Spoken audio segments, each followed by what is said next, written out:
About a year and a half ago, my brother was looking for a Hobbit from Jersey Jack Pinball, but at the time, my distributor didn't have any. So he ended up investing in some property in the mountains in an undisclosed location. I want to see mountains again. Mountains, Gandalf. Unfortunately, when my distributor was able to get a Hobbit pinball machine, he didn't have the funds anymore to be able to get it. But that's when I swooped in and got it for myself. It doesn't really matter for my brother who has it because we share all our pinball machines anyway. For those of you who have seen my previous Lord of the Rings pinball machine video from Stern, you'll know that I'm a huge Tolkien fan. Now, I'm not as big of a fan of the Hobbit movies, but I think they're okay for what they are. They're entertaining. If you want to watch a more book-accurate version of the movie, I highly recommend a fan-edit version by someone called M4, and you can easily Google him and you can watch the movie yourselves. I really like the shots and layout of the game, and although on the surface it looks like it's a very simple game, it's actually quite complex and it has 32 different modes.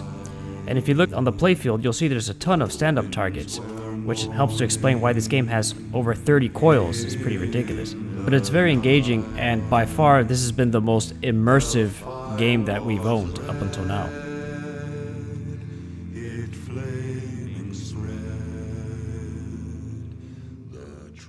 Like torches blazed with light. I think the game looks gorgeous, but if I was going to change one thing, I'd change the pop-up heads. I waited until Lior's beautiful sculpted heads went on sale on Little Shop of Games, and then I snatched them up. I figured since I was putting these in on my own machine, I'd provide a little tutorial on how to do it. I highly recommend getting this 1/4 and 5/16 wrench that I got from Titan Pinball because it really helps getting into those tight spaces. The first thing I did was get a little piece of paper towel to cover the hole behind the head just in case the bolt falls so it doesn't go into the cabinet. You're going to want to also put something underneath the pop-up assembly to keep it from popping back down. Here what I did was I took a metal file that I also wrapped in paper towel so it wouldn't scratch the playfield. Next, take your wrench and remove the bolts.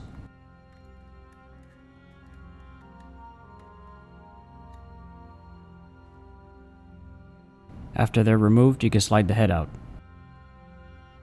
I highly recommend pre-screwing the heads because it makes it a lot easier when you're putting it back on the assembly to have grooves already in place.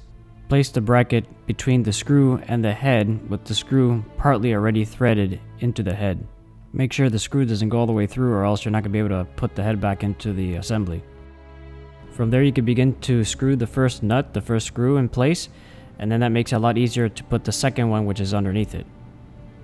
And that's basically it. Just rinse and repeat with each of the figures, and that's all it really takes. As you can see, the results are pretty much night and day. The figures look so much better.